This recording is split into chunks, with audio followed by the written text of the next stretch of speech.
வணக்கம் நண்பர்களே, நான் உங்கள் இணைய சட்ட ஆலோசகர் வழக்கறிஞர் குமரேசன்.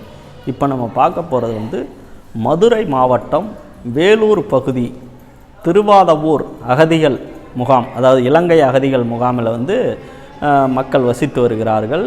அதில் இருக்கக்கூடிய அகதிகள் இது போன்று மழைக்காற்று, மழையும் அதனுடைய காற்று வீசியதும் இயற்கை பேரிடர் காரணமாக அங்கே இருந்த சுவர் இடிந்து விழுந்து அந்த பகுதியில் இருக்கக்கூடிய ஒரு சிறுமி இறந்து விடுகிறார். இந்த சிறுமி இறந்ததற்கு 5 லட்சம் ரூபாய் இழப்பீடு வழங்க வேண்டும் என்று உயர்நீதிமன்றம் உத்தரவு பிறப்பிக்கிறது. அதாவது மதுரை உயர்நீதிமன்றம் அந்த உத்தரவை எதிர்த்து தமிழக அரசானது மேல்முறையீடு செய்கிறது அந்த உத்தரவுக்கு எதிராக. இந்த சூழ்நிலையில் இந்த வழக்கை விசாரித்த சுப்பிரமணியம் மற்றும் விக்டோரியா அடங்கிய நீதிபதிகள் அமர்வு என்ன சொல்கிறாங்கன்னா, பொதுவாக அந்த உயர்நீதிமன்றம் முன்பு பிறப்பித்த உத்தரவு உறுதி செய்யப்படுகிறது. மேலும் அரசுக்கு அவங்க என்ன சொல்கிறாங்கன்னா, பொதுவாக இந்த கள்ளச்சாராயம் அருந்தி இறந்தவர்கள் குடும்பத்துக்கு 10 லட்சம் ரூபாய் வழங்கக்கூடிய அரசு இதுபோன்ற இயற்கை பேரிடரால் சுவரிடிந்து அந்த விழுந்து அந்த சிறுமி இறந்து விடுகிறார், அவருக்கு ஏன் 5 லட்சம் வழங்கக்கூடாது என்று உத்தரவு பிறப்பித்திருக்கிறார்கள். இதில் நம்ம பார்க்கக்கூடியது என்னென்னா, பொதுவாக கடந்த ஆண்டு விழுப்புரம் மாவட்டம் மரக்காணம் பகுதியில் கள்ளச்சாராயம் அருந்தி பல்வேறு நபர்கள் உயிரிழந்தார்கள். அவர்களுக்கு அது போன்ற அரசு இழப்பீடு வழங்கியது. அதில் குறிப்பிடத்தக்க விஷயம் என்னென்னா, அந்த கள்ளச்சாராயம் காய்ச்சிய நபரும் அதில் கொஞ்சம் குடித்து பார்த்திருக்கிறார். அவருக்கும் சேர்த்து இழப்பீடு வழங்கிய அவலம் இன்றைக்கு அன்னைக்கு காலகட்டத்தில் அனைவருக்கும் தெரிந்த ஒன்றாகத்தான் இருந்தது. அதற்கு பின்னிட்டு பார்த்திங்கன்னா, கள்ளக்குறிச்சி மாவட்டம் கருணாபுரம் பகுதியில் இன்றைக்கு 60க்கும் மேற்பட்டோர் கள்ளச்சாராயம் அருந்தி இறந்த கோரச் சம்பவம் அனைவருக்கும் தெரிந்த ஒன்று தான். அதற்கு பின்னிட்டு அவர்களின் குடும்பத்திற்கு அதாவது 10 லட்சம் ரூபாய் இழப்பீடு வழங்கியது. மேலும் இருந்தபோதிலும் இந்த வழக்கை சூமோட்டோ வழக்காக எடுத்த உயர்நீதிமன்ற நீதிபதிகள் அந்த மக்களுக்கு செய்யப்பட்ட அடிப்படை வசதிகள் என்ன, அவர்கள் வாழ்வாதாரம் மேம்படுவதற்கு தமிழக அரசு எடுத்த நடவடிக்கை என்ன என்று கேள்வி எழுப்புகின்ற பொழுது அது சம்பந்தமான அறிக்கையை மட்டும் தாக்கல் செய்கிறாங்க. அந்த அறிக்கையை பார்த்த நீதிபதிகள் அதிருப்தி அடைந்திருக்கிறார்கள். அப்போ அறிக்கையில் குறிப்பிட்டபடி அங்கே செயல் வடிவாக்கம் நடைமுறையில் எந்த ஒரு வசதிகளும் செய்யவில்லை. அப்போ அந்த பகுதியில் பணியாற்றிய அதிகாரிகள் தம் கடமையிலிருந்து தவறி அந்த பகுதியில் இருக்கக்கூடிய மக்களை கள்ளச்சாராயம் காய்ச்சுவதற்கு ஊக்கப்படுத்தியதாக தெரிய வருகிறது. அப்போ இந்த கலால் பிரிவு என்ற பிரிவு கள்ளச்சாராயத்தை தடுப்பதற்கான நடவடிக்கைகளை மேற்கொள்ள வேண்டும். ஆனால் அவர்கள் எந்தவித நடவடிக்கையும் எடுக்கவில்லை. இருந்த போதிலும் அந்த கல்வராயன் மலைப்பகுதி என்பது கள்ளச்சாராயம் காய்ச்சுவதற்கு பிரசித்தி பெற்ற பகுதியாக கருதப்படுகிறது, தெரிய வருகிறது. ஏன்னா அங்கே இருக்கக்கூடிய மக்களுக்கு அந்த தொழிலை செய்வதற்கு தூண்டப்படுகிறார்கள்.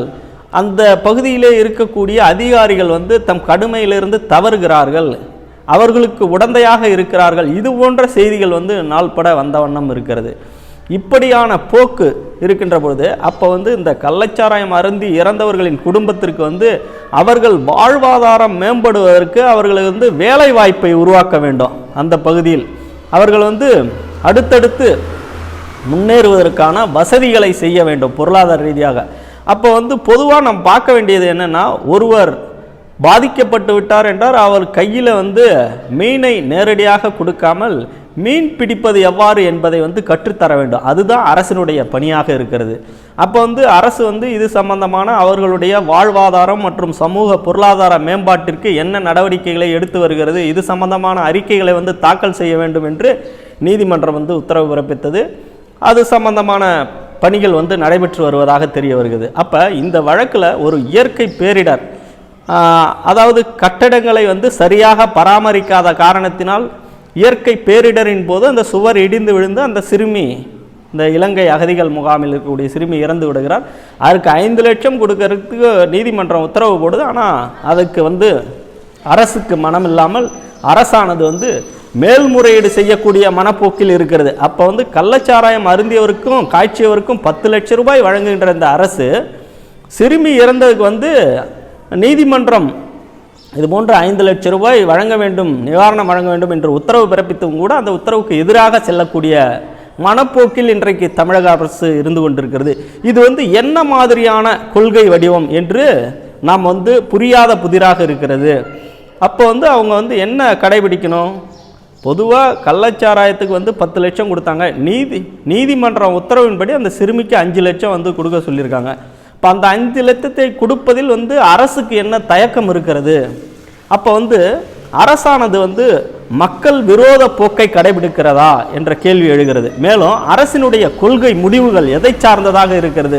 அவர்கள் இந்த கள்ளச்சாராயம் அருந்தியவருக்கும் காய்ச்சியவருக்கும் 10 லட்சம் ரூபாய் கொடுப்பதன் வாயிலாக அவர்கள் கள்ளச்சாராய உற்பத்தியை ஊக்குவிப்பதாக அரசின் கொள்கை முடிவுகள் இருக்கிறதா என்பதை நாம் உற்று நோக்க வேண்டியதாக இருக்கிறது. அப்படி நம்ம பார்க்கலாமா அந்த கோணத்தில் என்பது போன்று இருக்கிறது. அப்போ ஒரு அரசு, ஒரு நிலையான அரசு, அதில் பல்வேறு துறைகள் இருக்கிறது. ஒவ்வொரு பணியையும் கவனிக்க ஒவ்வொரு அதிகாரிகள், ஒவ்வொரு பிரிவுகள் நடைமுறையில் உள்ளது. அப்போ கள்ளச்சாராயத்தை தடுப்பதற்கு அந்த கலால் பிரிவு என்று அவர்கள் நியமித்திருக்கிறார்கள். இருந்தாலும் கூட கள்ளச்சாராயம் பெருக்கெடுக்கிறது. அதில் விஷ சாராயம் அருந்தி பல்வேறு நபர்கள் இறக்கிறார்கள். அப்போ அவர்களின் குடும்பத்திற்கு நஷ்டஈடு கொடுப்பது என்ற கொள்கை முடிவு அப்போ கள்ளச்சாராயத்தை ஊக்கப்படுத்துகிறார்களா, மக்களிடையே பரவலாக்க முயற்சிக்கிறார்களா என்ற ஒரு கோணத்தில் மக்கள் சிந்திக்க வேண்டிய கட்டாய சூழ்நிலையில் இருக்கிறார்கள். ஆகவே நண்பர்களே, இது சம்பந்தமான சட்டம் சம்பந்தமான தகவல்கள் மற்றும் நீதிமன்ற தீர்ப்புகள் அடங்கிய காணொலிகளை நாங்கள் பதிவு செய்து கொண்டு வருகிறோம்.